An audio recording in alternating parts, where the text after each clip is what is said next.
Allez, grand bonjour à tous, mesdames et messieurs. Oui, atterrissage sur la planète du matin, une planète où il fait bon vivre, où il y a tout à voir, à boire et à manger. Merci d'être en notre compagnie, mesdames, mesdemoiselles et messieurs. Nous sommes le mardi 30 octobre 2018. Au sommaire donc de ce rendez-vous, beaucoup de bonnes choses et surtout le visage, la candeur, la grâce de ma voisine, enfin d'une de mes voisines, parce qu'elles sont toutes ravissantes sur ce plateau. Alix Kokola. Bonjour Alix. Bonjour de la voisine, on va dire de gauche. De gauche. Donc, bienvenue à tous, mais bien sûr, bienvenue à tous. La voisine de droite est là aussi. Elle est là, très très belle également. Maïssa, bonjour. Bonjour Maïs. On ouvre tout de suite avec vous parce qu'on a commencé avec quelques minutes de retard, mais comme on le dit souvent dans notre jargon, indépendante de notre volonté. Maïssa, première salve de l'information. Vous êtes à Matin Bonheur, bienvenue.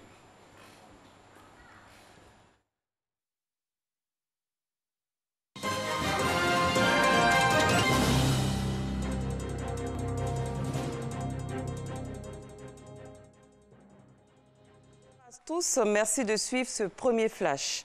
Le président de la République, Alassane Ouattara, est en Allemagne dans le cadre de la conférence sur le partenariat G20 Afrique. À la veille de cette rencontre, le chef de l'État ivoirien s'est entretenu avec l'ancien directeur général du FMI et ancien président de la République fédérale d'Allemagne, Horst Kohler. Il est actuellement l'envoyé spécial du secrétaire général des Nations Unies au Sahara occidental. Les deux personnalités ont fait un large tour d'horizon de l'actualité internationale, plus particulièrement sur le continent.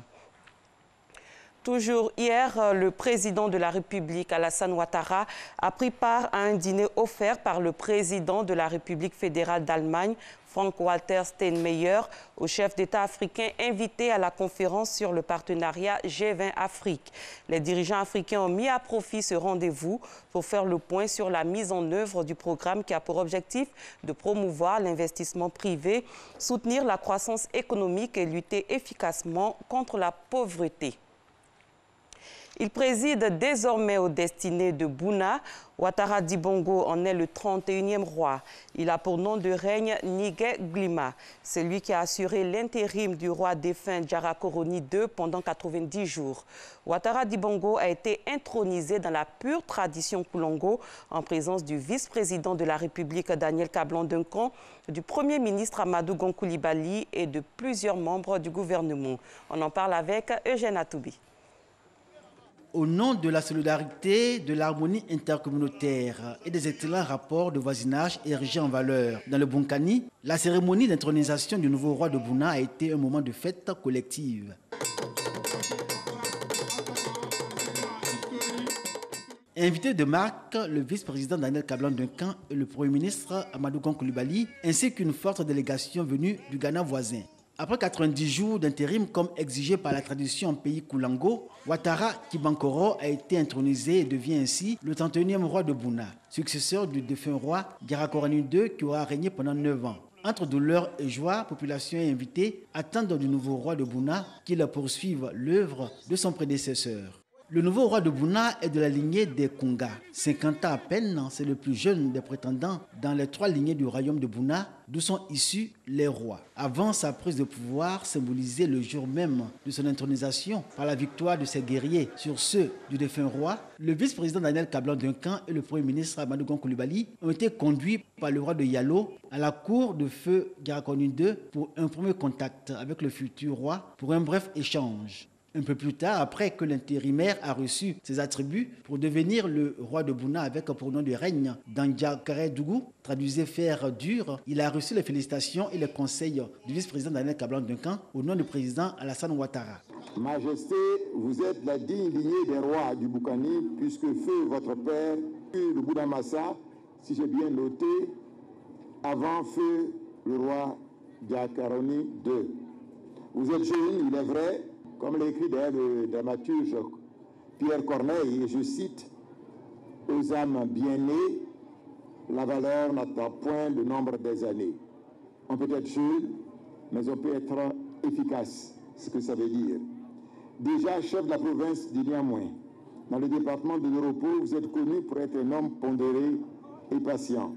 Ce sont, n'en point douter, de précieux atouts augurant de ce que le royaume est et sera en de bonnes mains.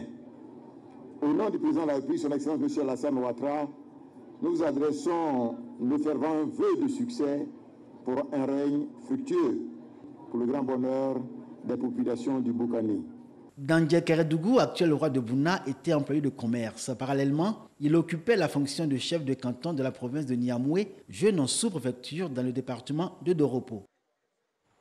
Le centre de valorisation et d'enfouissement de Kosiwan sur l'autoroute du Nord accueille vendredi prochain ses premiers déchets. Il vise à améliorer la gestion des déchets dans le district d'Abidjan. Ce site, bientôt fonctionnel, a été visité hier par le ministre de l'Assainissement et de la Salubrité, Anne-Désirée Ouloto. Grâce Kando. Le premier casier du centre de valorisation et d'enfouissement technique est fin prêt.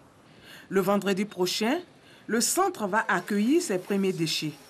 Ce lundi, le dispositif de pesage et les engins d'exploitation ont été testés. À compter de ce vendredi prochain, à minuit, nous devrons commencer le processus de propreté. Selon la réforme, le nouveau schéma de gestion des ordures ménagères dans le district autonome d'Abidjan, nous aurons en première phase le volet enfouissement technique qui pourra démarrer avec le premier casier. Et tout le dispositif d'accueil, de traitement des déchets est finalisé. Ce casier va recevoir 4200 tonnes de déchets par jour en provenance de plusieurs communes du district d'Abidjan. Il s'agit d'ordures ménagères et assimilées.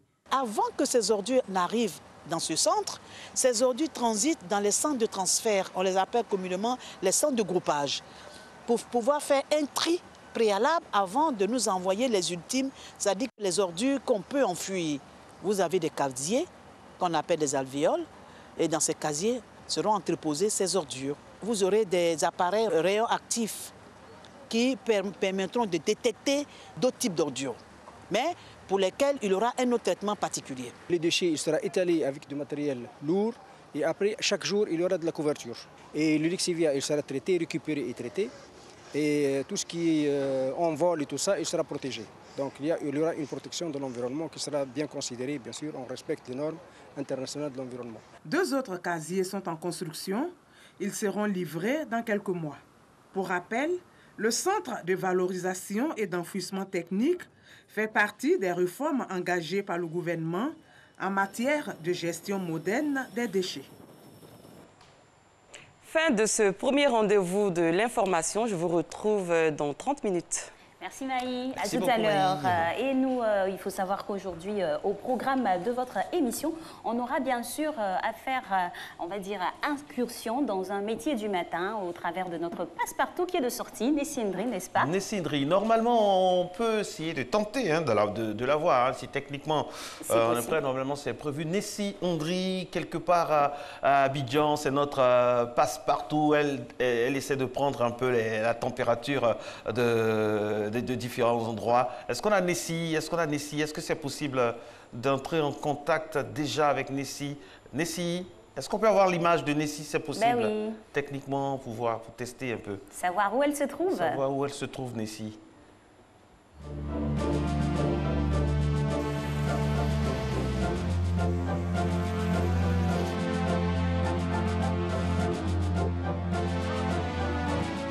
Bonjour chers téléspectateurs, bonjour Marco, bonjour Alix. Comme vous le constatez, nous sommes au cœur de la gare Nord, l'une des gares du principal opérateur d'autobus ici à Abidjan.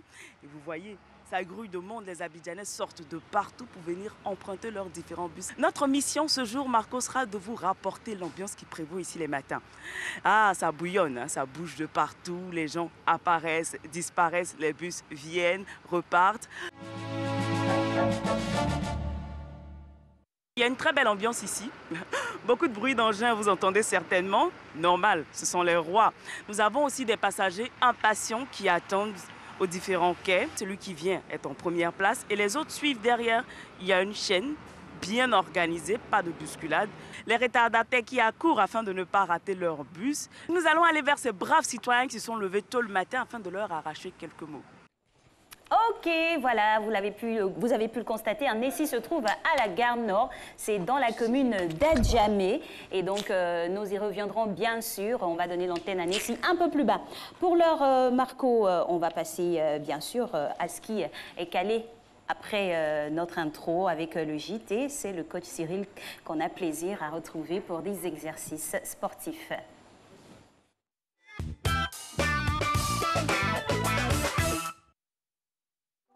Bonjour, petit circuit aujourd'hui, vous savez avec quoi? Avec une bouteille d'eau. J'ai une bouteille de 2 litres. On va faire 4 exercices. Alors vous prenez la bouteille qui vous convient, vous pouvez prendre une petite bouteille, une grande bouteille, comme vous voulez, mais une bouteille qui n'est pas trop dure à porter pour vous. Petit circuit avec ça, on va commencer avec le premier exercice. On va poser la bouteille au sol, essayer de toucher la tête de la bouteille, jambes serrées, on touche la tête et on se redresse. Allez go, 1, pour 20 répétitions, 2, 3, 4, 5, 6, 7, 8, 9, 10, encore 10, allez, courage, 11, 12, 13, 14, 15, 16, 17, 18, 19 et 20, parfait. On prend notre bouteille, on va se mettre sur le tapis en position assise. On va attraper la bouteille aux extrémités, jambes fléchies, essayez de toucher le sol à chaque fois et faire une rotation pour 20 répétitions. 5, 4, 3, 2, 1, allez go. On touche et on change. 1, on la pose au sol, on la reprend. 2, 3, 4, 5, 6, 7, 8, 9, allez courage, 10, 11, 12, 13, 14, dos rond, 15, n'oubliez pas d'expirer à chaque rotation, 16, 17, 18, 19 et 20. Vous devez sentir votre taille en feu. Là, ici, on repart.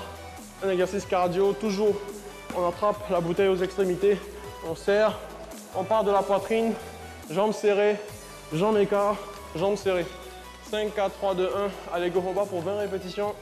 1, 2, 3, 4, 5, 6, 7, 8, 9, 10, 11, 12, 13, 14, 15, 16, 17, 18, 19 et 20. Parfait.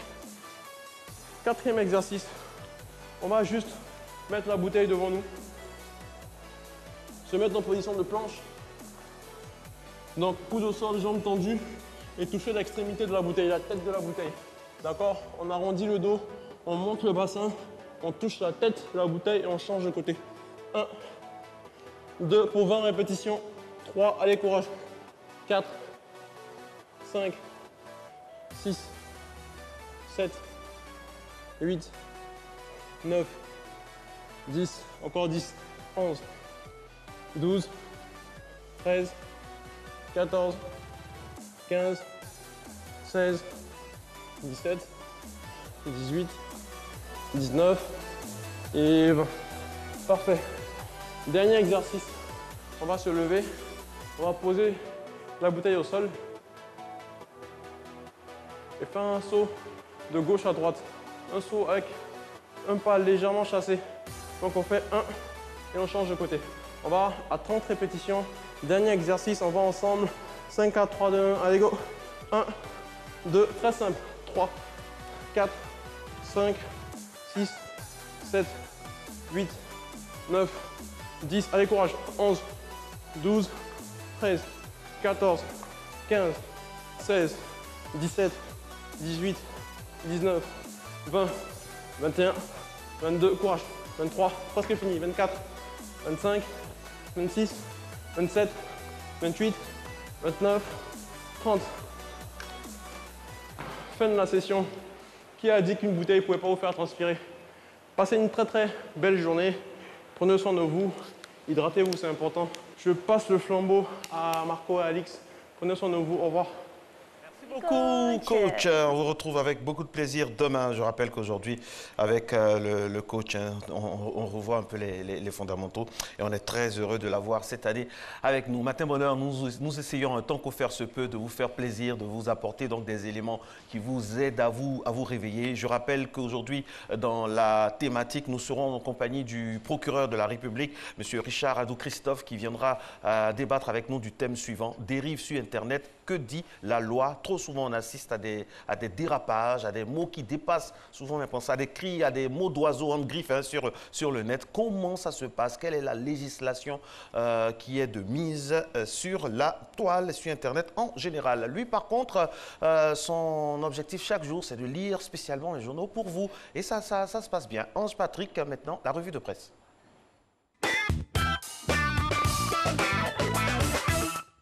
Bonjour Alix, bonjour Marco, bonjour à toutes et à tous. La revue de presse, deuxième numéro de la semaine.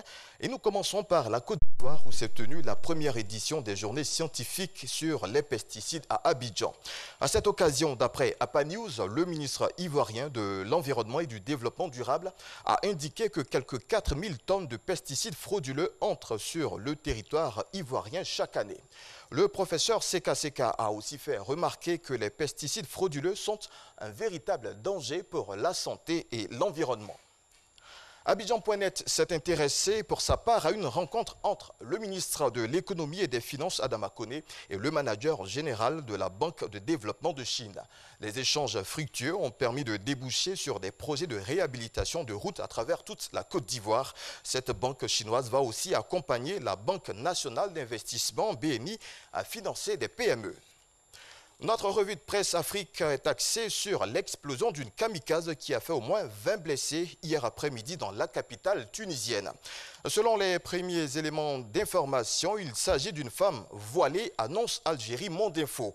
Selon la Croix, le groupe parlementaire du parti islamiste Ennahda a dénoncé une lâche attaque et a appelé tous les Tunisiens à s'unir pour faire face au terrorisme. Dans une analyse, la rédaction du Monde Afrique souligne que la Tunisie est le pays qui a fourni le plus de combattants étrangers en Irak et en Syrie auprès de Daesh, avec plus de 5500 personnes. La presse internationale s'est fait un large écho de l'élection de Jair Bolsonaro. Bolsonaro triomphe, le Brésil bascule, lance le monde à sa une de ce jour. Au nombre des chantiers sécuritaires, poursuit le confrère, le nouvel homme fort du Brésil compte notamment investir dans les forces armées. Emmanuel Macron, le président français qui a félicité son homologue brésilien, explique Le Figaro, a dit vouloir compter sur la coopération du Brésil pour relever les grands défis contemporains dont la paix et la sécurité internationale. Un petit détour dans un hôpital de Chine avant de refermer cette revue de presse. Se plaignant de douleurs à la poitrine et de difficultés à respirer, un jeune de 26 ans va se présenter dans un hôpital. Après une radiographie, les médecins vont découvrir une cuillère de 20 cm de long coincée dans sa gorge et ce depuis 1 an. Ce dernier a avoué l'avoir avalé au cours d'un pari. Il a décidé de laisser ce couvert car, dit-il, il ne l'empêchait pas de manger ni de boire. Information livrée par lebaby.net. C'est la fin de cette revue de presse. Excellente journée sur RTI 1. À demain. À demain, Ange Patrick, demain, et Ange merci. Patrick. Il faut savoir que les ustensiles, c'est juste pour s'alimenter et non pas, ils ne servent pas d'aliments. Merci, Ali. Alors, on c'est des moyens pour s'alimenter et non de l'aliment même. C'est pas un aliment, pas du tout. Alors, nous, on va faire un petit atterrissage sur nos voies. Et alimenter, bien sûr, la circulation. On va commencer, c'est parti, c'est le point route. Ben oui.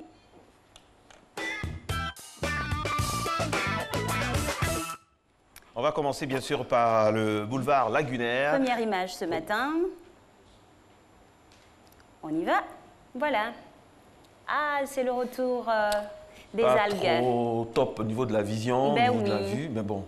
Quand même, quand même une petite circulation. Le trafic est moyennement... On a un soupçon d'idée, mais bon, au moins, c'est ce qui se passe en ce moment-là. Le jour se lève à peine. Il est en tout cas, pour les presbytes, c'est pas évident. Oui, c'est pas évident.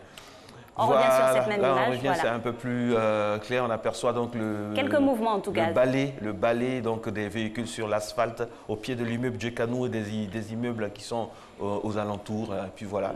Vous voyez un peu sur la lagune les salades d'eau douce. Les salades d'eau douce. À l'époque, dans les temps anciens, selon nos parents Hatchan et Brié, comme on dit, c'est comme ça qu'on savait que l'année était en train de finir.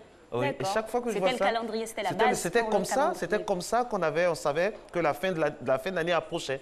Et c'est vérifié parce que nous sommes vraiment allègrement vers ça veut dire la que fin de cette sans la année. montre, sans les calendriers, nos parents dans les temps anciens avaient vraiment des repères. Exactement. Alors justement, parlant de repères, on en a également pour notre émission parce que ça fait partie des fondamentaux de cette nouvelle saison. C'est le repère du passe-partout, n'est-ce pas? Et c'est avec Nessine Dri, bien sûr, comme on vous l'a expliqué. Elle ira à votre rencontre tous les jours pour voilà, nous permettre de comprendre un peu mieux vos habitudes du matin. C'est parti pour le passe-partout avec Nessine Dri.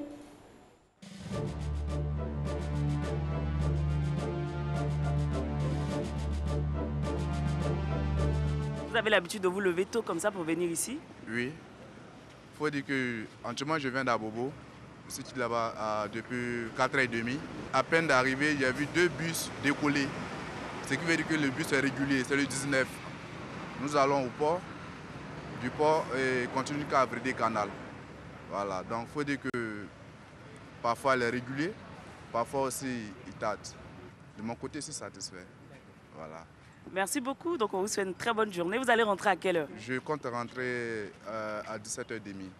Voilà, parce que je descends à 16h30 et bon, le temps de prendre mon baka aussi pour retourner. Il peut y avoir des bouchons à tout moment. Raison pour laquelle je dis à 17h30. Alors pourquoi quand vous revenez, vous préférez opter pour le baka? Bon, avec le baka, là c'est rapide parce que devant le port, les bakas sont alignés. Vous voyez. Attendre le bus, c'est un peu... Parce que là tu descends, là. Tu es pressé pour arriver vite à la maison. Tu attends le bus là, le bus va passer au forum, tu vois que ça fait du temps. Parce que le forum c'est rempli. Le forum d'Adjamé c'est le marché. Le temps de passer dans le marché, tu vois qu'il perd le temps. Donc, tu préfères prendre le baka qui va tout droit et arriver vite à la maison pour voir la petite famille. Pareillement. Coucou à Marco et à Alex qui nous regardent en ce moment. Allez, coucou RTI. Ciao. Matin bonheur. RTI matin bonheur. Allez, ciao. Au revoir. Mes amis aussi vous saluent de l'autre côté. D'accord, on vous salue. Allez. Alors Marco, Alex, nous sommes avec une maman. Elle également, elle s'est levée très tôt pour pouvoir vaquer à ses différentes occupations. Alors maman, vous allez bien? Oui, ça va. La Sotra vous satisfait les matins quand vous vous levez à quelle heure? À 5 heures. À 5 heures. Où vous allez là? Vous devez arriver là-bas à quelle heure? Souvent, j'arrive là-bas à 6h moins. Les bus sont réguliers? Oui, oui, oui. Je suis le 19. Le 19? Uh-huh. Le 19, c'est quelle destination? Au port de pêche. Au port de pêche? Oui. Bon, merci beaucoup. On vous souhaite une excellente journée. Voilà, juste derrière la maman, nous avons Chao, un jeune élève qui fait quelle classe? La classe de terminale. La classe de terminale. Alors, Chao vient de quelle commune? À quelle heure il arrive ici? À quelle heure il se réveille les matins pour arriver ici? Est-ce qu'il arrive à l'heure à l'école? Bon, je vais de la commune de Yopougon. Je prends le bus 34, j'arrive ici. Et je prends aussi le 08 et je vais au lycée d'Abobo. Comment ça se passe les matins? Je me lève à 4h, je prends mon bain et je fais mon sac et je viens ici. À quel moment Chao étudie? Bon, j'étudie à partir de 20h et aux environs de 22h, je vais me coucher. Donc Chao a une très bonne organisation qui lui permet d'être debout tôt afin de venir ici emprunter son véhicule pour se rendre à l'école, c'est ça? Oui, oui. En tout cas, Chao, on vous souhaite bonne continuation, beaucoup de courage et réussite à vous. Merci également à vous. Enfin, un coucou à Marco et à Alix et à tous les téléspectateurs de Matin Bonheur. Kone Ahmed également est là depuis 4h du matin, elle est debout, c'est ça? Effectivement, 4h30. 4h30. Oui. Quand je viens de finir, j'attends mon collègue qui est là, Bakayoko. Voilà, on fait un chemin ensemble. Voilà, nous sommes à Vridi, précisément à Petrosi. Voilà. Et de Vridi à la gare Nord ici? Oui. Ça, c'est le quotidien. Voilà. Nous sommes habitués. Nous résidons à Williamsville. Voilà. De là, on va à Vridi pour le boulot. Voilà. Parce que ça, c'est un moyen qui vous permet d'arriver facilement à votre destination. Oui. En tout cas, le 19 est vraiment régulier ces temps-ci. Voilà. D'accord. Merci beaucoup. Pas de quoi. Monsieur Franck Zogbe est également un matinophile. Donc lui se lève très tôt le matin pour se rendre à sa destination. Monsieur Franck Zogbe, aujourd'hui on va où? Je vais à Vridi, Iran. Vridi, Iran. D'accord. Vous habitez quelle commune? Je suis à Yopougon millionnaire. Yopougon millionnaire. Donc de Yopougon millionnaire à ici, comment vous faites pour arriver ici? Bon matin, je me lève, je prends mon bac à 200 par Yamé. Ensuite, je prends le bus 200, je vais sur Vridi. Le soir aussi, j'ai fait la même chose. Je me rends à la maison. En fait, le bus vous permet d'arriver à destination, mais à moindre coût. Oui, le bus, de 1, il est prudent. De 2, il est moins coûteux. Et étant dans le bus, nous sommes très en sécurité. C'est la raison pour laquelle nous empruntons le bus chaque matin pour nous rendre au service. Quand nous arrivons au boulot, nous sommes contents de pouvoir servir notre nation.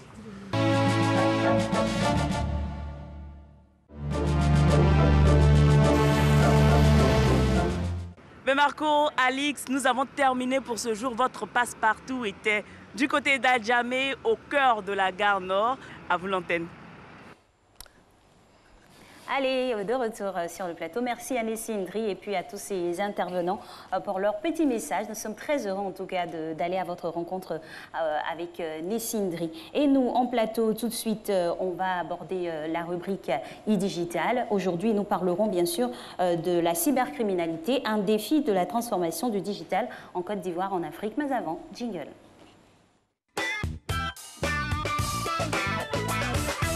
M. Isaac Siaka, bonjour.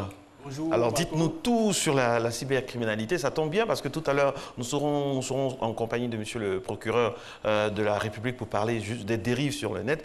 Quid de la cybercriminalité? Ça a diminué. À un moment, la Côte d'Ivoire était citée aux premières loges. Les mauvais élèves. Les mauvais élèves. Est-ce que maintenant, ça s'arrange? Quelle est la situation? Bon, je pense que ça continue toujours parce que vous savez que la cybercriminalité de l'homme n'est pas bien comprise par la population. D'accord. Parce que c'est une forme de délinquance qui est commise sur les réseaux sociaux et sur Internet et regroupe un ensemble de délits qui sont commis sur les mêmes Internet et les réseaux sociaux. Alors, quelle est son origine, cette cybercriminalité? L'origine, en réalité, c'est dû au fait à la part du gain facile, surtout au défi et ensuite des nuits à autrui. Voilà. Donc, le mode opératoire, c'est comment? Généralement, comment ça ils opèrent? Il y a plusieurs. Je pense que souvent, ce n'est pas suffit par... Ils rivalisent d'ingéniosité. D'ingéniosité, avec des logiciels que vous installez par mégarde sur vos postes, c'est-à-dire ordinateur ou vos portables. Ensuite, il y a aussi le fait que des photos qu'on vous piège et ensuite on les publie pour vous faire chanter. Alors on peut exposer un peu longuement sur ce cas-là, de quoi prévenir en tout cas toutes les personnes pour ne pas tomber dans le piège. Voilà. Donc, je pense qu'il y a plus, comme je disais tantôt, en réalité, la cybercriminalité est basée sur plusieurs faits. Vous voyez, Marco, si vous voyez sur Internet, en réalité, il y a des personnes qui vont prendre vos photos et vous faire chanter parce que vous avez eu peut-être des webcams, ils vous ont filmé, ils vous ont fait voir certaines choses et vous avez cédé à ça. Ensuite, vous avez le fait que même sur les transferts d'argent, il ne faut jamais décrocher, par exemple, les portables qui servent à transaction. Ainsi, on a aussi les cartes bancaires qui peuvent être piratées. Quand vous allez sur un site, vous devez vous rassurer que c'est sécurisé. Lorsque vous voyez HTTPS sur l'adresse, vous pouvez utiliser votre carte. Sinon, ne le faites pas. Voici des pièges que les gens utilisent pour appâter les gens et avoir leurs codes secrets et ensuite les pirater. Alors, on va parler sûrement maintenant de son impact, l'impact que cela a sur, on va dire, le développement même du digital. Au niveau de notre pays et puis après au niveau mondial. Je pense que la cybercriminalité était vraiment un danger. C'est un défi à relever au niveau de la transformation digitale. Si vous vous rappelez, il n'y a pas longtemps, on a eu chez nous un forum sur la cybercriminalité. En fait, il s'agit de faire en sorte que nos équipements soient sécurisés et de prendre nos dispositions parce que ça a un impact direct sur la transformation digitale. Et vous voyez qu'aujourd'hui, tous les secteurs de l'activité économique tentent à la digitalisation. Ensuite, si on prend les dispositions contre la cybercriminalité, ce sera vraiment très dur pour notre économie. Donc, il faut prendre toutes les dispositions. On aurait voulu vraiment vous avoir encore longtemps sur ce plateau pour parler, mais malheureusement, on a démarré avec quelques minutes de retard et ça nous poursuit. Nous allons aller tout de suite pour le flash à la deuxième position donc au niveau de Maïs Sako qui va venir maintenant grâce à la diligence et à la rapidité du chef de plateau pour que nous puissions l'avoir sur ce plateau et pouvoir vraiment continuer. Merci d'être avec nous ce matin. Bonheur. On va rester dans la spirale d'Internet. Hein. Oui. Tout à l'heure, on l'a dit, on l'a redit. Monsieur le procureur de la République est déjà pratiquement dans nos locaux. Avec lui, nous allons évoquer bien sûr les dérives sur Internet. Qu'est-ce que la loi prévoit dans ce genre de situation? Maïs Sako, elle est prête. On peut y aller maintenant.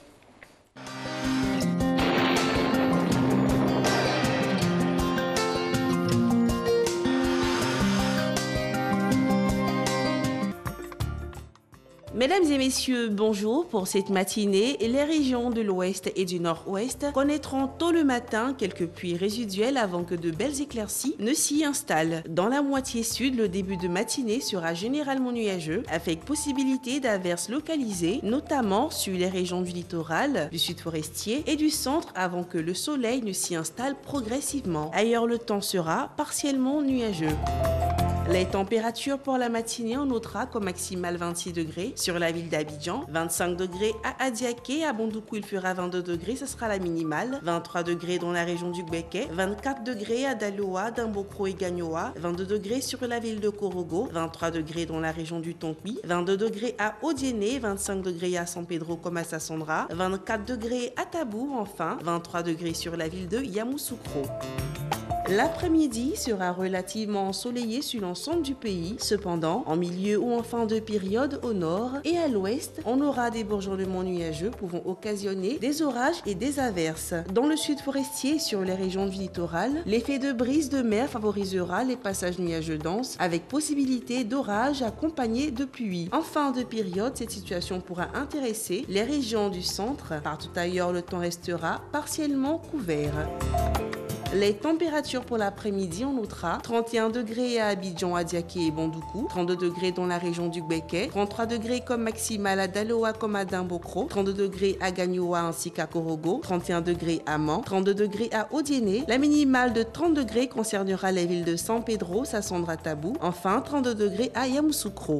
Très bonne journée à toutes et à tous.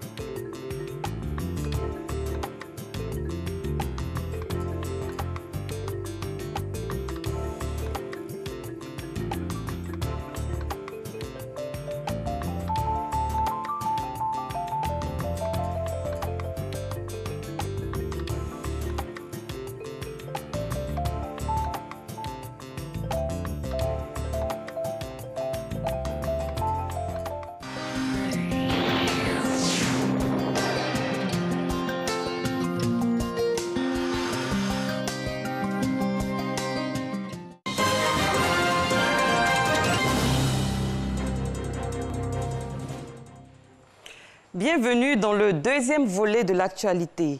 Le président français Emmanuel Macron a félicité hier le Premier ministre éthiopien Abiy Ahmed pour les réformes courageuses qu'il a engagées et a annoncé qu'il se rendrait en Éthiopie, le deuxième pays le plus peuplé d'Afrique, avec 105 millions d'habitants en mars prochain. Selon Emmanuel Macron, tout ce que la France peut faire d'utile, elle le fera pour soutenir les réformes menées par le Premier ministre Abiy, 42 ans depuis son entrée en fonction en avril dernier.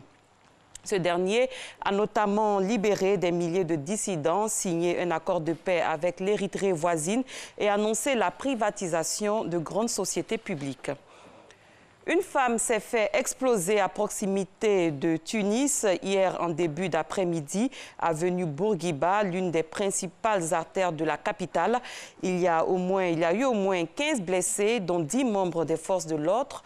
Il s'agit du premier attentat à secouer Tunis depuis le 24 novembre 2015.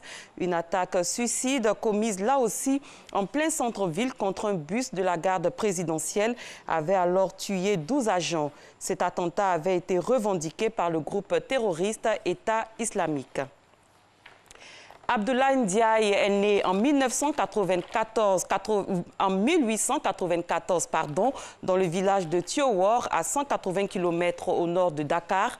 Le 11 novembre 1998, ce modeste paysan, dernier survivant des tirailleurs sénégalais de la Grande Guerre, devait être décoré par la France de la Légion d'honneur, mais il est décédé la veille à l'âge de 104 ans.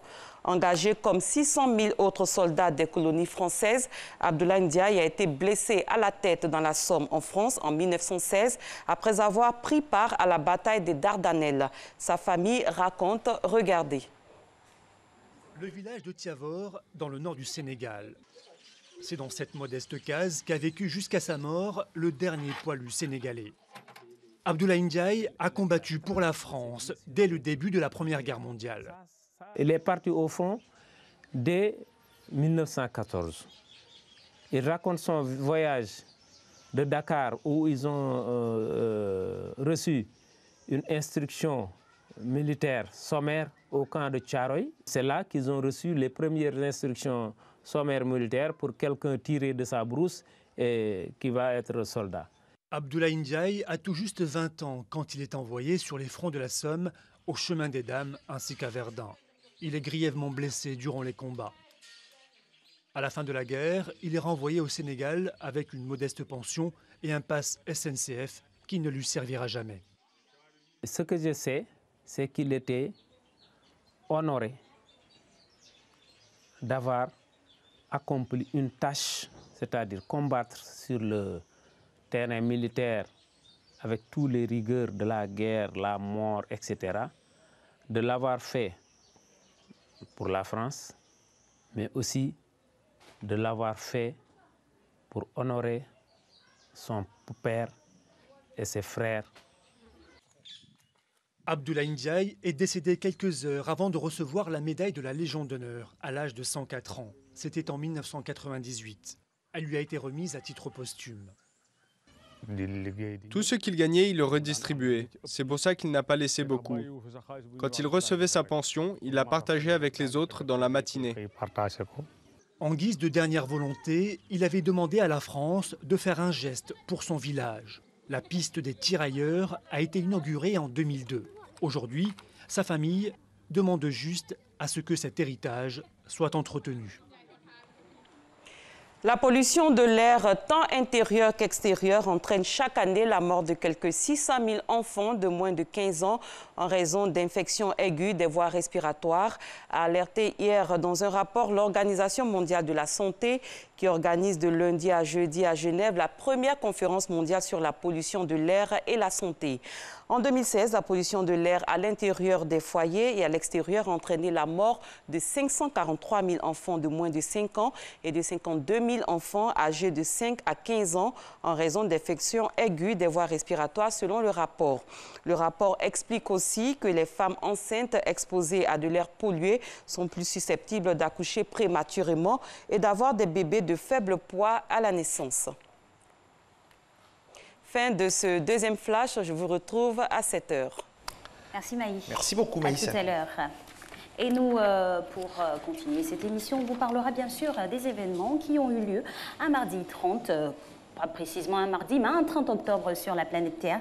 Et on va démarrer toujours par ce qui est joyeux, oui. Les anniversaires. Avant les anniversaires, juste dire que nous fêtons aujourd'hui la Sainte Bienvenue et Sainte Maëva. Oui, Sainte Bienvenue et Sainte Maëva. Oui. On salue toutes les Maëva, notamment les Maëva récentes, Maëva de quelques mois, à qui on fait un gros bisou, et à sa maman également, et toutes les Maëva du côté de Villeparisis. Maëva aussi, grande téléspectatrice de Matin Bonheur. Anniversaire alors, 30 octobre 1960, Diego Maradona, l'Argentin, le footballeur émérite Diego Maradona, est né. Le fantasque Diego Armando Maradona, avec ses excès, avec tout ce qu'on lui connaît. Avec ses exagérations, mais il demeure vraiment une très grande star du ballon rond. Un pied gauche magnifique, champion du monde avec l'Argentine pratiquement à lui tout seul en 1986. 30 octobre 1937 précisément, Claude Lelouch, réalisateur français, naissait sur cette planète Terre. Claude Lelouch, réalisateur français très connu, très apprécié pour tout ce qu'il fait, hein, pour le cinéma français. Il apporte une touche particulière qui fait de lui quelqu'un d'incontournable dans le milieu. Et on va rester dans le 7e art et souhaiter un joyeux anniversaire également à Astrid Veillon. Elle est actrice française. Elle est née en 1971. Et puis aussi, avec l'image qui est là maintenant, Paul Valéry, écrivain, poète, philosophe et épistémologue français, donc, qui est né le 30 octobre 1871. Journée mondiale en ce 30 octobre. Aujourd'hui, nous célébrons la vie, ce qui fait l'essence même de notre existence.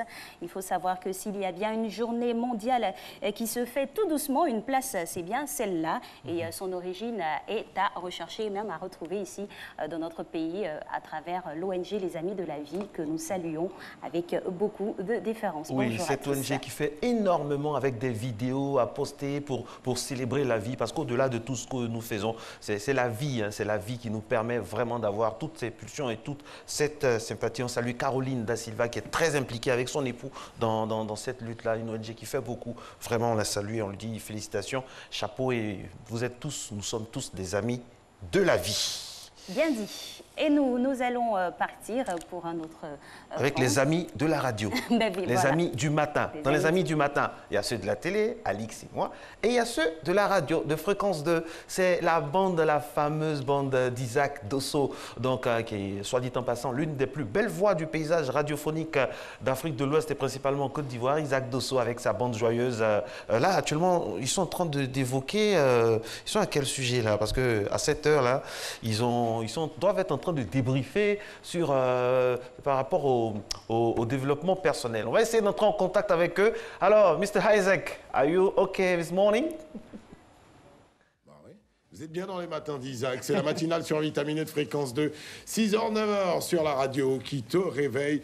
On est en direct, c'est vrai à la radio, c'est vrai sur Internet, mais à la fois à la télévision. Bonjour Marcelin, bonjour Alix, bonjour à toute l'équipe de Matin Bonheur hein, qui... mon rouge teaser. On voit ton quoi? Mon rouge teaser. Bon, d'accord. Je crois qu'à la télé, on peut bien voir ton rouge Chisa. D'accord. Ce qu'on va faire, c'est de débriefer. Tiens, Marcelin et Alix, on débriefe donc ce que vient de nous dire notre coach en développement personnel. Prendre 6 secondes. Ben oui, avant de réagir. Bon, donc, en tout cas, pour ce que j'ai retenu, c'est de prendre le temps d'écouter celui qui est en face de toi. Avoir une oreille attentive. Voilà, donc il dit, tu prends le temps de dire monsieur ou madame, parlez-moi, je vous écoute. Bon, est-ce que ta tante Bété là réagit pas?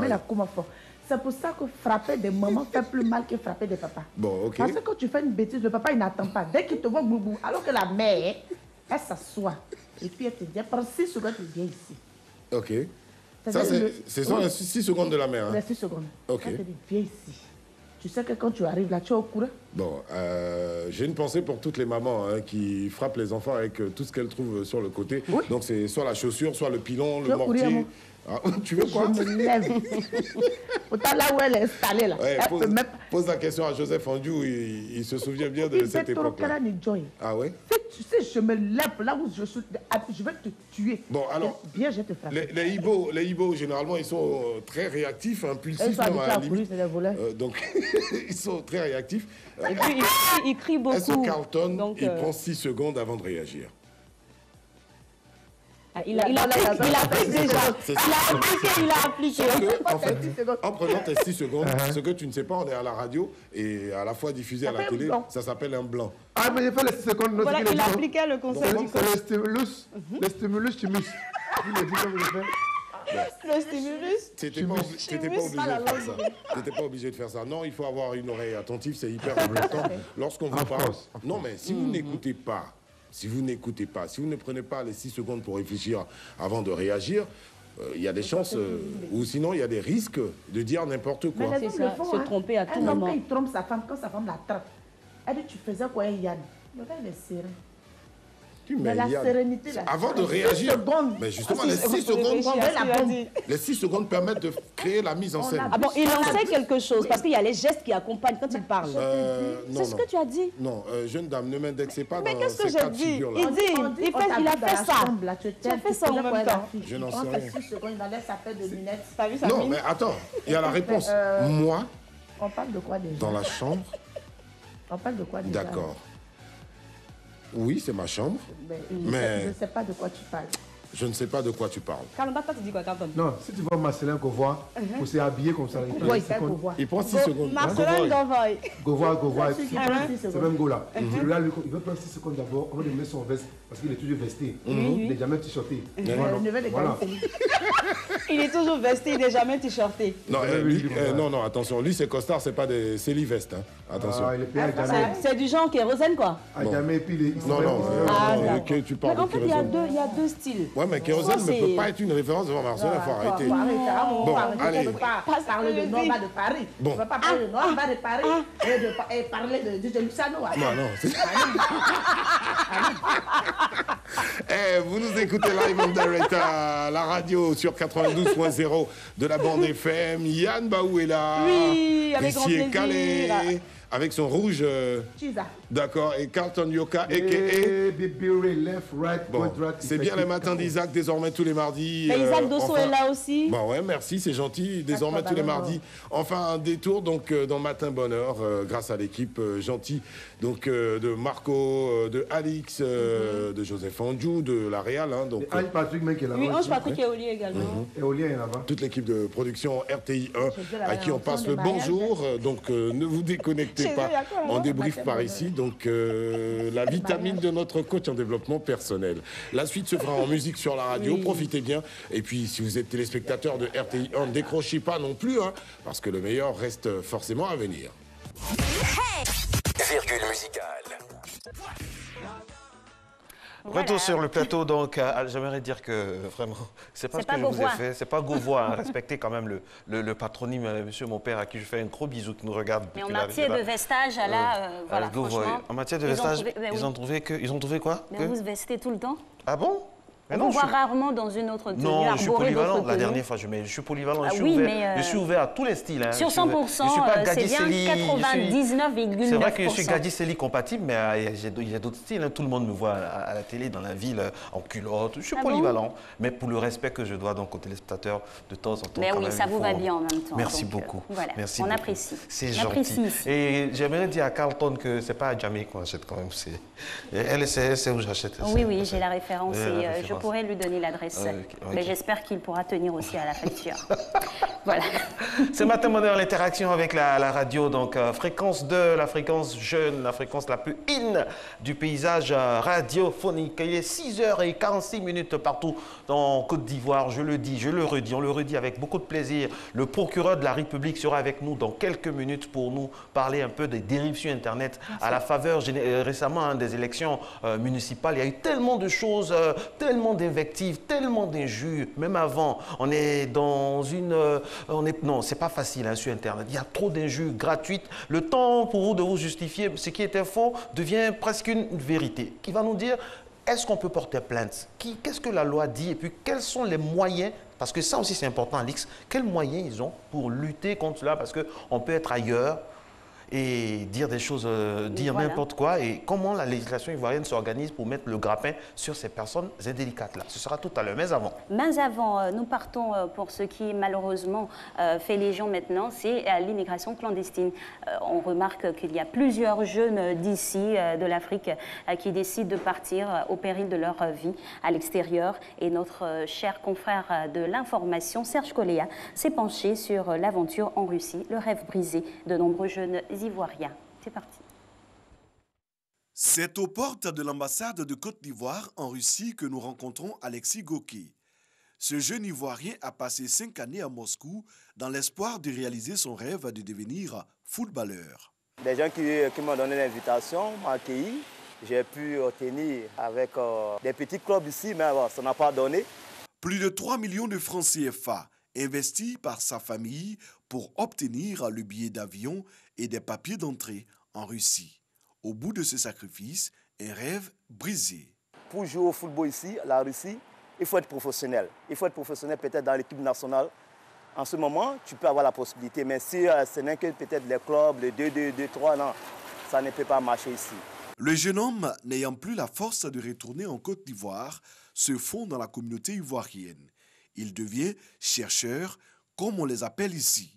Il y a le réclam à faire ici, donc on travaille sur le foie pour pouvoir avoir quelque chose, juste pour pouvoir payer le loyer, manger. On te paye pratiquement 700 roubles, 500 roubles pour la journée. C'est vraiment petit, en fait. Landry, lui, est arrivé à Moscou en 2013 avec en poche son permis de conduire. Je suis venu me chercher, comme on le dit. Actuellement, je travaille un peu avec les diplomates, je dépose leurs enfants à l'école.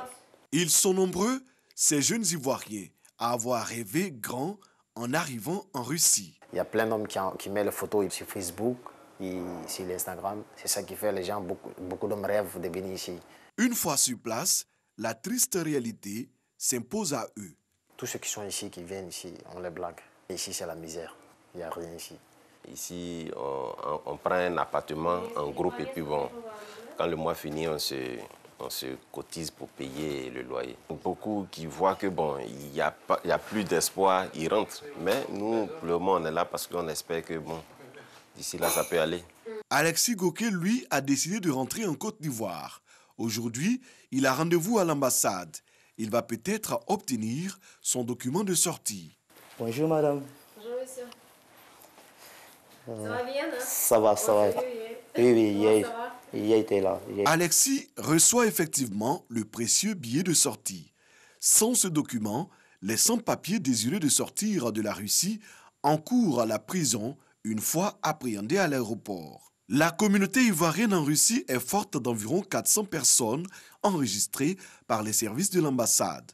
Il y a des gens qui sont venus ici dans l'intention d'atteindre l'espace Schengen.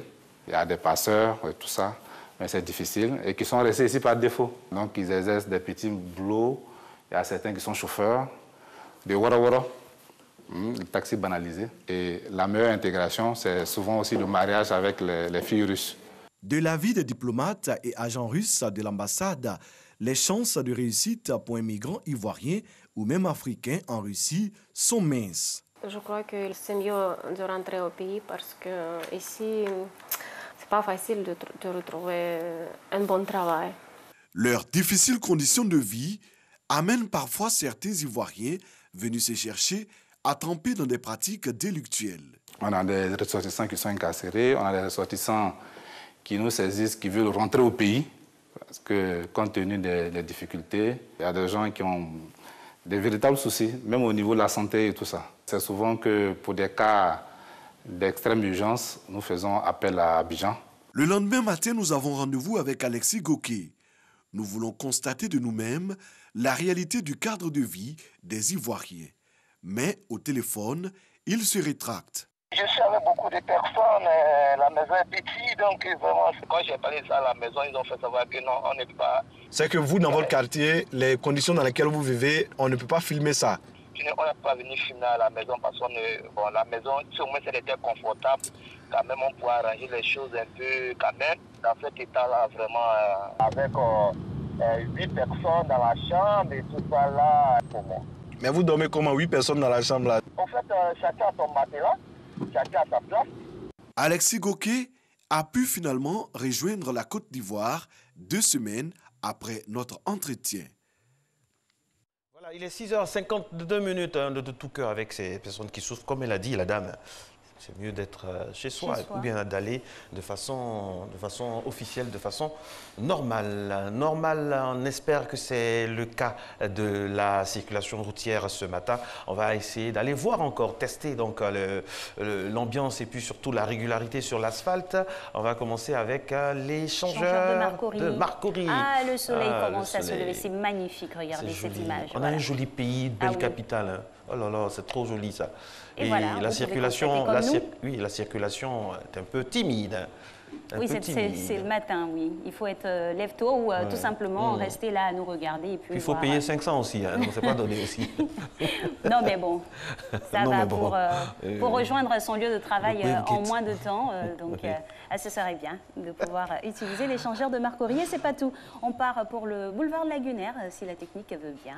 Boulevard Lagunaire. Voilà. Ah là, là, penchez-vous un peu, hein, parce que bon, voilà, la caméra fait des rotations comme ça. On a un virage vraiment. On a un virage. Un grand virage. Je ne sais pas à combien de degrés on va calculer. Là, quand même, il y a quand même un peu d'affluence. Hein. Oui, il y a du mouvement. La lundi est passé, le mardi est de mise, et puis les salades d'eau douce donc, qui font partie du décor. Donc voilà. Avec nos magnifiques gratte-ciel. Avec, donc gratte-ciel à la Et un soleil qui commence à venir, un ciel. Après la pluie. Un ciel bleu turquois. Après la pluie d'hier nuit qui a fait du bien. Le beau temps ce matin. Le beau temps ce matin. Comme on voit dans le pic là-bas la cathédrale Saint-Paul du plateau. Merci beaucoup d'être en notre compagnie. Il est 6h54. On va revenir sur certaines informations. Ils nous ont quittés donc un 30 octobre. Claude Lévi-Strauss, anthropologue et ethnologue français, donc, qui est né le 28 novembre 1908. Et puis il y a un DJ qu'Alix aime beaucoup, Mr. Bob Sinclair. C'est ça, DJ Sinclair, 43 ans, célèbre DJ producteur français, malheureusement. Il nous a quittés il y a un 30 octobre. Et c'est pas tout, on a Steve Allen. Bob Sinclair, il est quand même là. Oui, il est toujours là. Toujours là. Bob Sinclair, il vit maintenant aux États-Unis. Récemment, on l'a vu dans un reportage, une grande chaîne européenne, Bob Sinclair, qui a fait les beaux jouets, qui continue de mixer, toujours sur les platines. Sur les platines, et puis qui fait partie vraiment des pionniers. Donc maintenons-le dans la vie, tout simplement. Et puis ça tombe bien, aujourd'hui c'est la journée de la vie, donc il a encore envie. Dieu merci. Steven Allen, 2000, acteur, compositeur et comédien américain. Il est né en 1921. Steven Allen est parti un 30 octobre. Événement également du 30 octobre 1955, abdication du sultan du Maroc. Voilà, c'était le 30 octobre 1955 dans le royaume, on va dire, chérifien. Et puis on n'oublie pas aussi qu'il y a un nouveau président du côté du Brésil, président élu. Donc on attend justement l'investiture, la prestation de serment. Un président élu, c'est Jair Bolsonaro, avec des déclarations fantasques. Il est de l'extrême droite. C'est la montée des personnalités politiques surtout de l'extrême droite dans bon nombre de pays. Ça fera un beau parallèle avec l'Hexagone, pourquoi pas. Oui, voilà, Bolsonaro, il y a beaucoup de choses qui se disent sur les déclarations de ce président, mais voilà, élu donc avec un peu plus de 55% des voix contre son concurrent, c'est M. Haddad. Donc c'est une autre page du Brésil qui se tourne ou qui s'ouvre, c'est selon. Donc avec également l'Éthiopie, aussi un pays qui est en train de faire sa mue.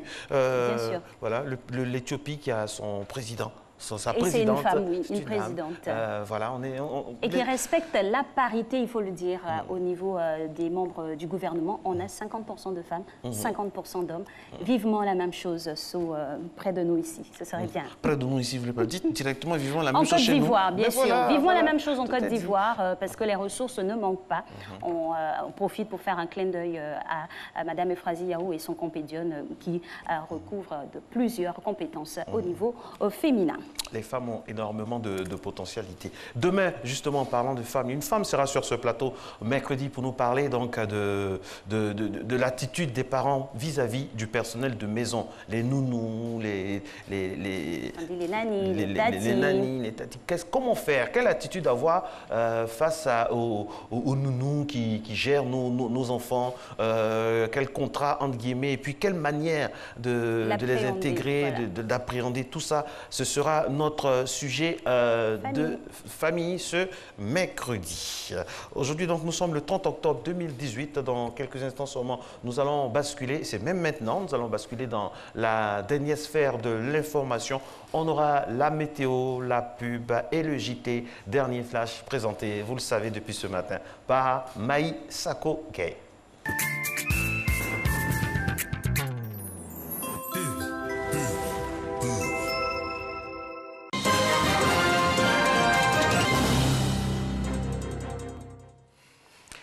Bienvenue dans ce dernier flash. Aucune des 189 personnes à bord n'a survécu au crash du Boeing 737 de la compagnie aérienne Lion Air qui s'est abîmé au large de l'Indonésie. Crash survenu alors qu'il effectuait une liaison entre Jakarta et l'île de Sumatra. L'avion transportait 189 passagers adultes, 178 passagers adultes, 3 enfants, dont 2 bébés, ainsi que 2 pilotes et 6 personnels de cabine. Angela Merkel a posé hier les jalons de son retrait du pouvoir en annonçant que son mandat de chancelière était le dernier et en renonçant à la présidence de son parti, conséquence d'un cinglant revers électoral régional en Allemagne. Son mandat actuel de chancelière entamé en mars dernier, le 4e depuis son arrivée au pouvoir en 2005, sera le dernier, a-t-elle dit. De même, en vue d'un congrès de la CDU prévu en décembre prochain, elle a indiqué renoncer à se présenter à un renouvellement de son mandat de présidente du mouvement qu'elle occupait depuis 18 ans, une manière pour elle de préparer sa succession. Le président tchèque et son homologue slovaque ont assisté hier à Prague à des cérémonies pour le centenaire de la Tchécoslovaquie. C'est le 29 octobre 1918 que naît le pays créé par les Tchèques et les Slovaques. La Tchécoslovaquie est l'un des pays issus de l'éclatement de l'Empire austro-hongrois. Des centaines de migrants honduriens se sont jetés dans le fleuve frontalier Suchiate à Tucun-Uman, au Guatemala pour passer au Mexique et poursuivre leur route vers les États-Unis. Afin de contourner le blocage par la police mexicaine de la frontière sur le pont frontalier, la foule qui compte des femmes, des enfants et des personnes âgées s'est lancée dans le fleuve en crue. Les autorités mexicaines avaient la veille bloqué l'entrée à des milliers de Honduriens depuis le Guatemala à l'aide de policiers anti-émeutes. En Syrie, des élèves des zones kurdes inscrits dans des établissements des secteurs gouvernementaux traversent quotidiennement les barrages de sécurité pour passer d'une zone à l'autre. Pour les parents, il s'agit de s'assurer que leurs enfants obtiennent un diplôme reconnu par les universités syriennes et étrangères plutôt que de leur faire suivre le cursus scolaire alternatif introduit en 2016 par les autorités kurdes. Sport football à présent, le Paris Saint-Germain s'est imposé à Marseille dimanche 2-0 grâce à l'entrée en jeu décisive de Kylian Mbappé. Le club a ainsi élargi un vieux record détenu par le club anglais de Tottenham de 11 victoires d'entrée en championnat. Ainsi prend fin cette dernière sphère de l'information. Merci de l'avoir suivi. Très bon début de journée à tous et à toutes. En tout cas, une information de fin qui nous fait beaucoup plaisir. Sacré Kylian Mbappé. En plus, vous êtes en rouge, donc une des couleurs du PSG. Donc vous faites bien, vous êtes synchrone. Même si je n'en suis pas supporter. Merci de s'initier. Vous supportez Marseille, je sais. Je vous connais très bien. Merci beaucoup, Maï. Très bonne journée. Merci à vous également. Merci, Maï. Alors, il est 7h00 et c'est l'heure, bien sûr, de la thématique. Nous parlerons aujourd'hui, Marco l'a annoncé depuis hier et aujourd'hui encore, des dérives sur Internet. Qu'est-ce qui peut se faire et qu'est-ce que dit la loi en matière, on va dire, d'expression sur les différents canaux digitaux on va dire en matière d'Internet, bien sûr. Vous savez toujours, avant les échanges, un postulat est effectué et c'est maintenant l'élément. Jingle.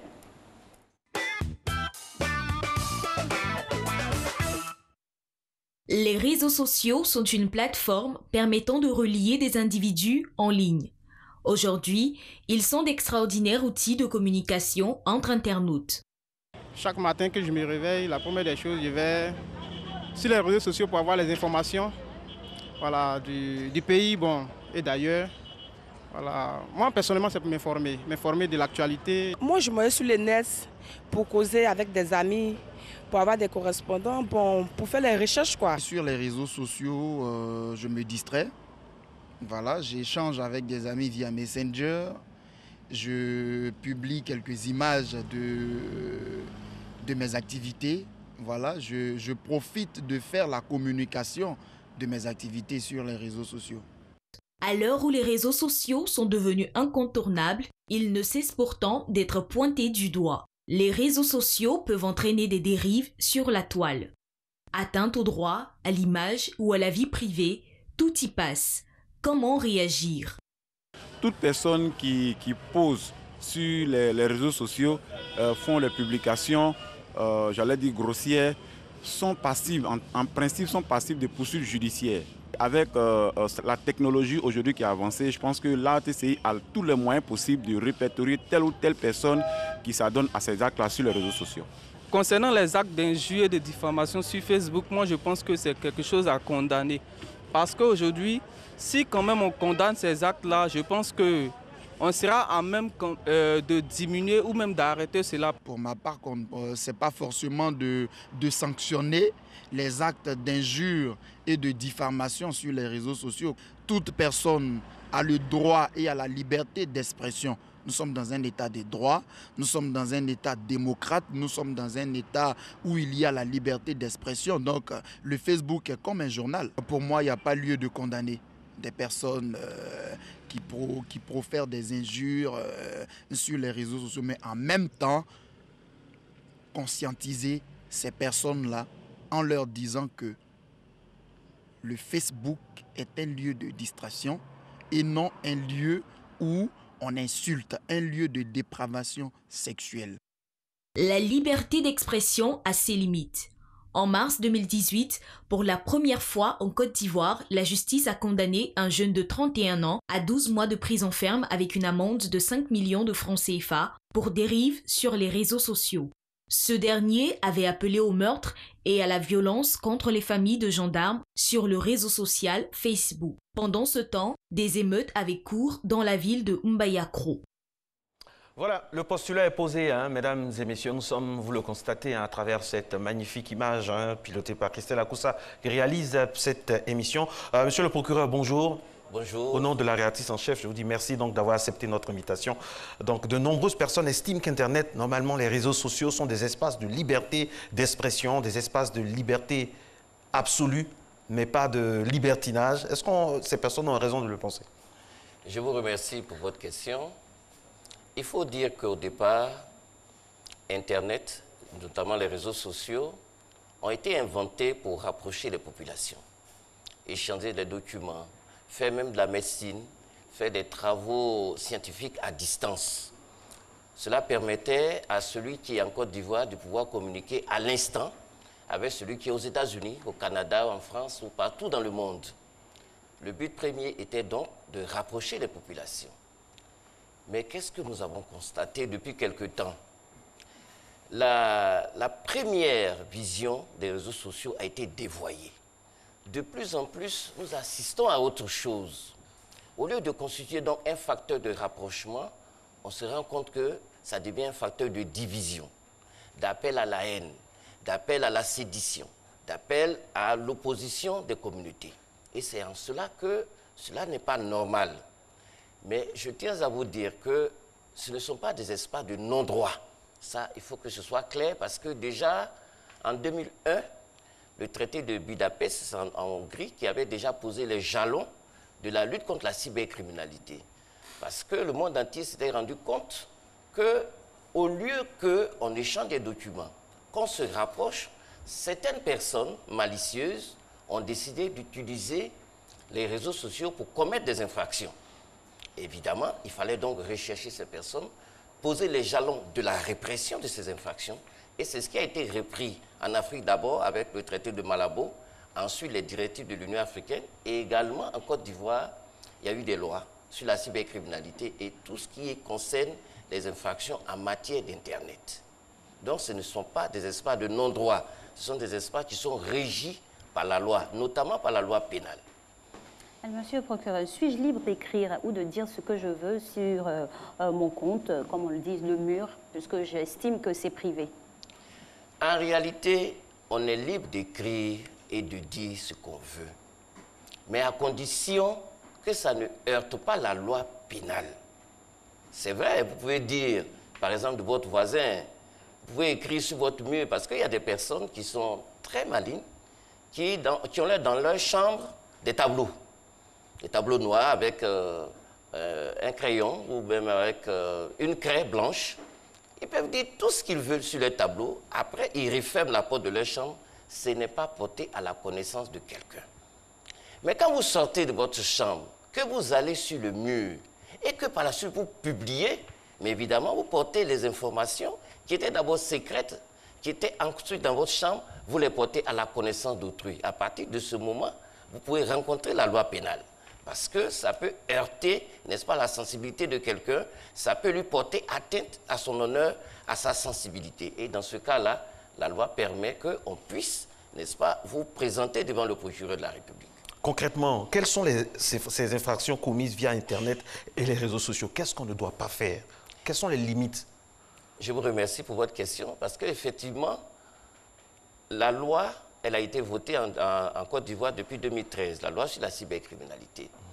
Mais force est de constater que beaucoup d'Ivoiriens qui savent que la loi existe n'ont pas pris le soin d'aller en visiter le contenu, notamment d'aller même s'informer auprès des députés, puisque ce sont les députés qui votent la loi. Elle est d'essence gouvernementale, elle est d'essence aussi parlementaire. Quand c'est une proposition de loi, quand c'est gouvernemental, c'est un projet de loi. Mais quand c'est voté, c'est publié au journal officiel, il appartient à chacun d'aller visiter cette loi-là pour voir quel est le contenu de la loi. Malheureusement, beaucoup de personnes ne le font pas. Et quand vous voyez le procureur sur un plateau comme aujourd'hui, c'est dans sa mission de sensibilisation. Parce qu'on se rend compte que nombre de nos citoyens utilisent à des fins malveillantes des réseaux sociaux. Et donc, c'est pour tirer la sonnette d'alarme. Quelles sont les sanctions prévues par la loi quand il faut reconnaître que les sanctions sont excessivement sévères. Ça part des peines d'emprisonnement qui vont jusqu'à 20 années en matière d'appel à la haine, à la discrimination sociale, tribale et autres, opposer des communautés les unes contre les autres, des appels au trouble à l'ordre public, ça va jusqu'à 10 années d'emprisonnement. Et également, les peines vont jusqu'à 50 millions d'amendes. Il y a des cas où il n'y a que l'amende. Mais il faut dire que nombre de nos citoyens pensent que lorsqu'une peine d'amende est prononcée, lorsque c'est seulement l'amende, n'est-ce pas, qui est prévue, que les individus n'iront pas en prison. C'est vrai dans l'immédiat. Mais lorsque vous êtes condamné à payer 50 millions d'amendes, vous payez cette amende à l'État de Côte d'Ivoire. Si vous avez les moyens de vous acquitter de cette amende, évidemment, vous êtes libéré juste après le paiement de l'amende. Mais si vous ne pouvez pas payer cette amende, il y a ce qu'on appelle la contrainte par corps. C'est-à-dire le procureur prend un réquisitoire pour vous garder dans la maison d'arrêt la plus proche pendant un certain délai que le juge va fixer lors de la condamnation. Et si vous n'arrivez pas à payer, vous passez ce délai qui peut aller jusqu'à 5 années d'emprisonnement. Monsieur le procureur, là vous parlez de quelqu'un qui est sur le territoire ivoirien. Oui. Quid d'une personne qui est au Danemark, en Angleterre, partout ailleurs dans le monde et qui profère donc des menaces, qui insultent à tout va. Quelles sont les sanctions prévues? Ou du moins, quel peut être le mécanisme de sanctions prévu à l'endroit de cette personne?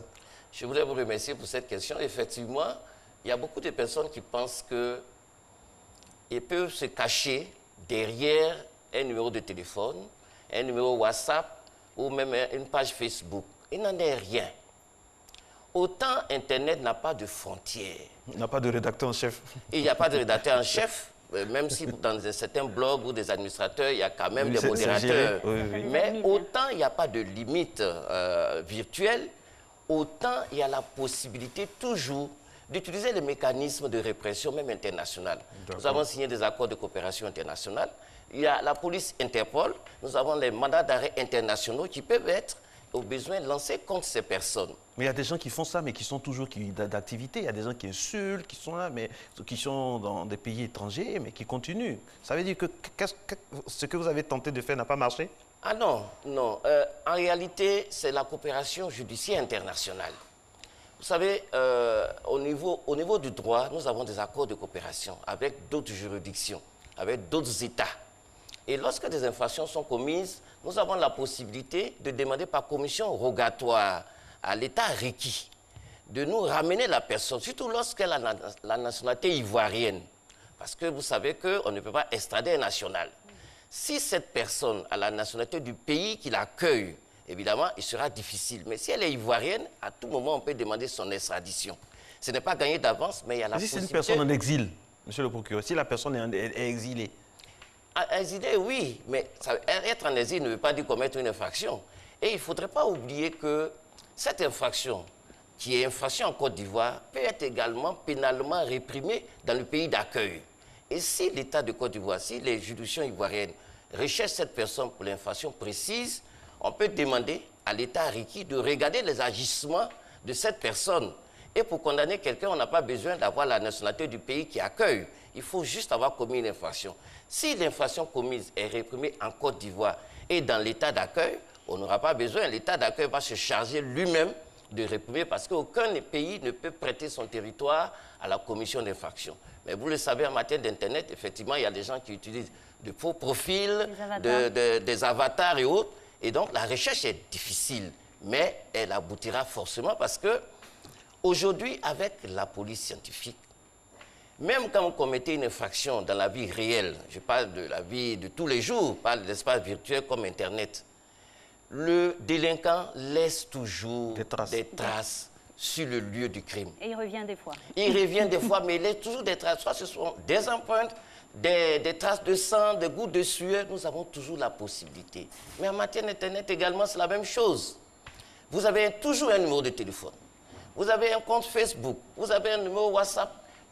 Le numéro de téléphone est à la base préalablement identifié.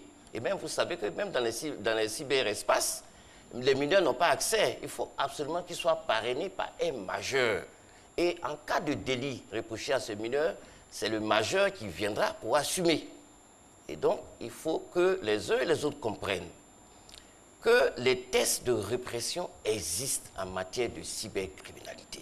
Je le dis, c'est vrai que ceux qui ont voté la loi devaient la porter à la connaissance du public, sensibiliser, parce que les électeurs, c'est eux qui donnent mandat aux députés d'aller voter des tests.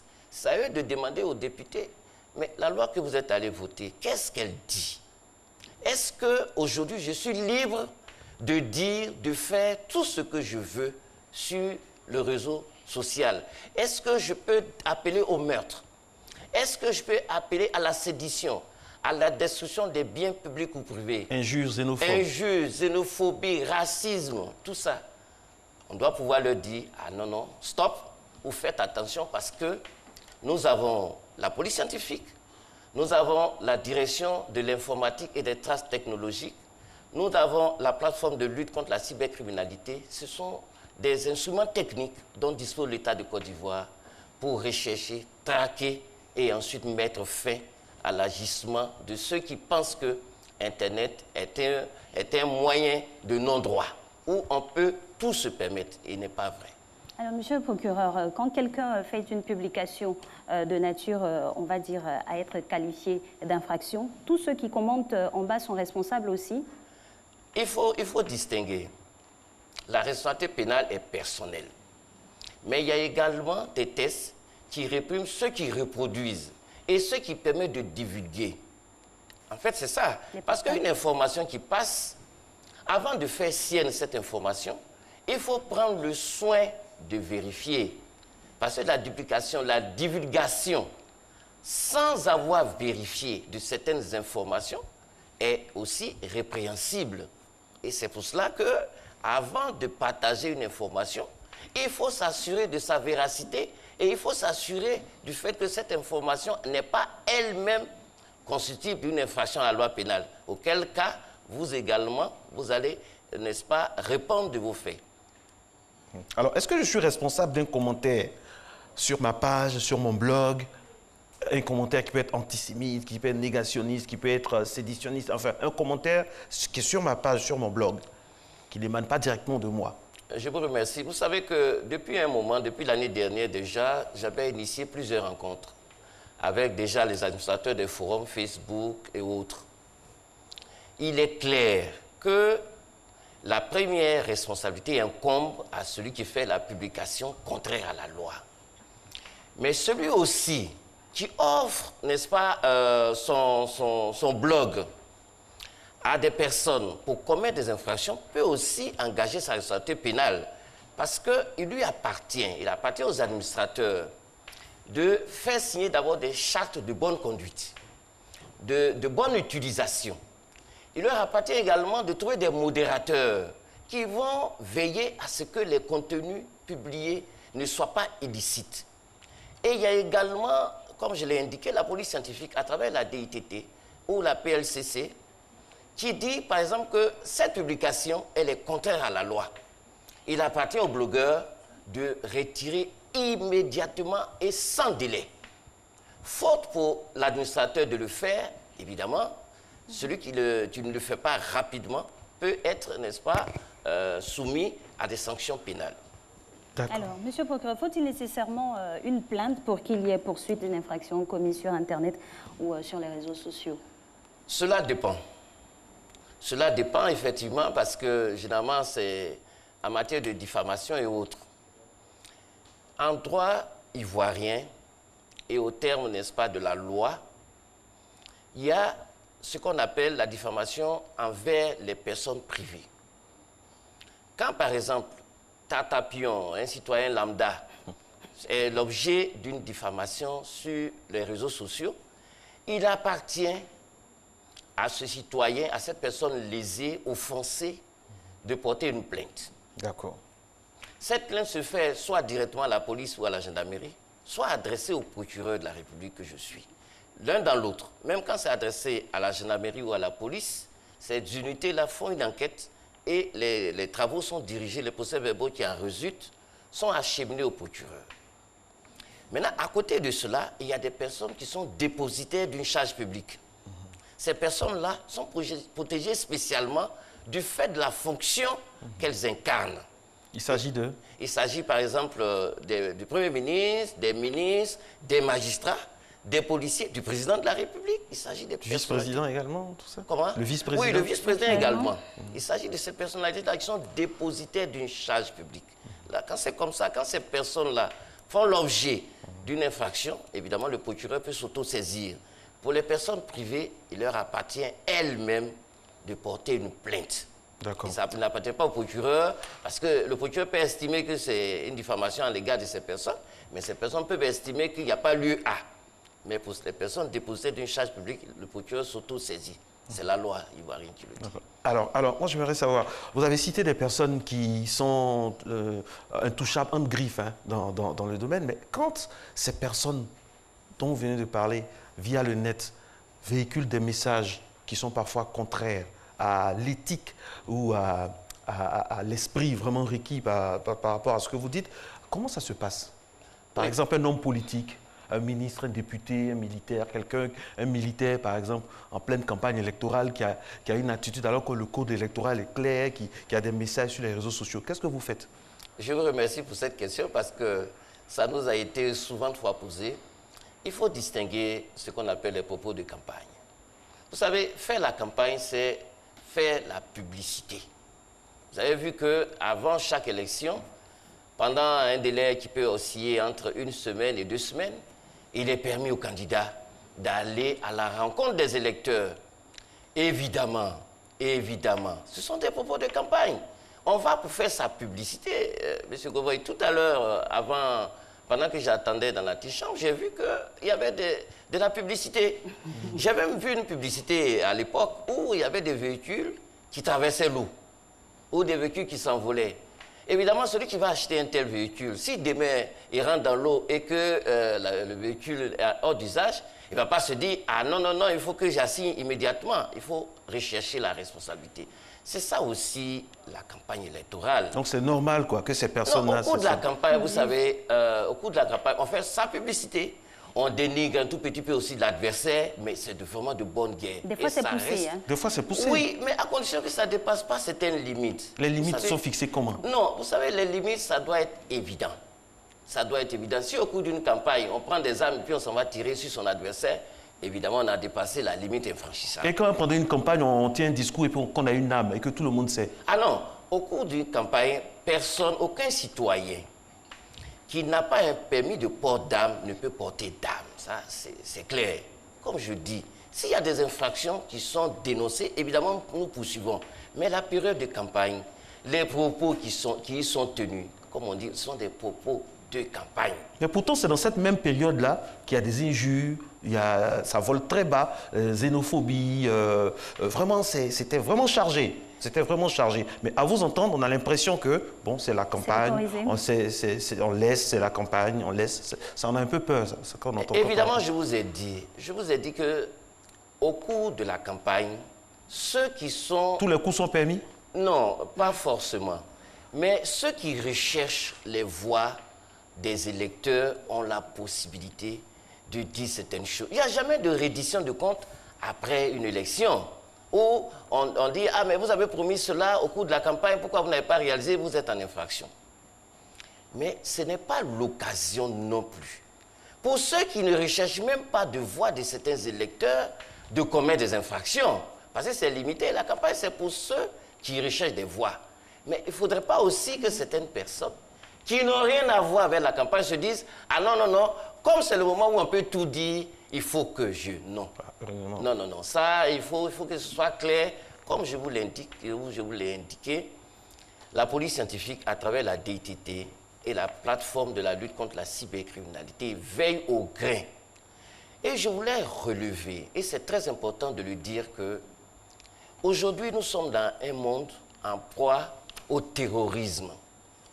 Autant les uns et les autres utilisent Internet, malheureusement pour nous, les terroristes également utilisent Internet.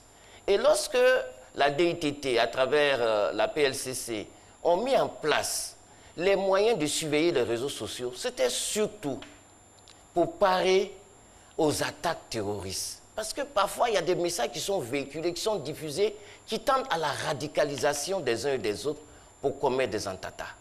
Donc, le but premier de la cybercriminalité, des tests, c'était vraiment de réprimer ceux qui pouvaient, par traîtrise, nous surprendre, utiliser nos réseaux sociaux pour porter atteinte aux personnes et aux biens. C'était ça le premier but. C'était même pas pour vraiment réprimer un citoyen. Mais évidemment, la loi est faite pour tous.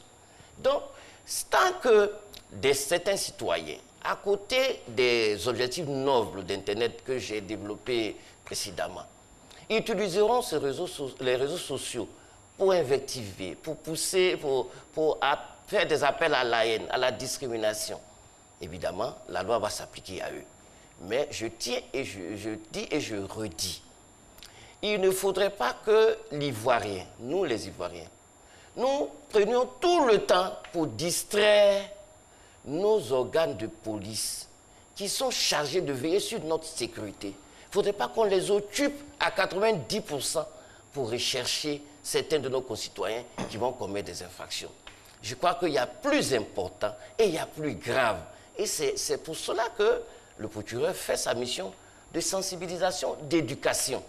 Il faut qu'on se dise, le réseau social qui est là, c'est vraiment pour pouvoir rapprocher les individus, éviter qu'il y ait des infractions. Alors, monsieur le procureur, on a bien compris qu'il ne faut pas tout se permettre sur Internet. Alors, quels sont on va dire, les conseils que vous donnerez pour pouvoir bien utiliser et mieux utiliser les réseaux sociaux? C'est ce que j'avais commencé à dire. Il faut d'abord se dire qu'on doit communiquer, échanger les informations, se faire des amis, mais surtout pas porter atteinte aux personnes, aux biens publics et privés. L'actualité, il faut qu'on en parle, c'est Matin Bonheur, parce qu'on a toujours un arrimage dans l'actualité. Il y a ce jeune étudiant qui a été arrêté, il a été relâché? Il n'est pas encore relâché, le dossier se trouve chez le juge d'instruction. Qu'est-ce qu'il a fait? Parce que comme je l'ai indiqué, il y a, avant de divulguer une information, avant de publier une information, il faut d'abord en vérifier la véracité. D'accord. Lorsque vous publiez de façon téméraire, mais la loi s'applique à vous de façon téméraire, un étudiant, c'est celui qui est en train de faire des études, en train de faire des recherches, de se former, de s'informer et avant tout, de pouvoir prendre des décisions en toute responsabilité. Si ce n'est pas le cas, évidemment que la loi vous rattrape, le juge d'instruction est déjà saisi, je crois qu'il est en train de faire ses investigations et le moment venu, évidemment, il décidera de son sort. Très bien. Merci infiniment, monsieur le procureur. On aurait tellement voulu avoir continué, tellement il y a des questions, ça a fourmi au niveau du net, mais malheureusement, le temps qui nous était parti, terminé, Alix. Merci en tout cas de nous avoir suivis pour cet autre numéro de Matin Bonheur. On se retrouve demain avec le même plaisir. Bonne journée.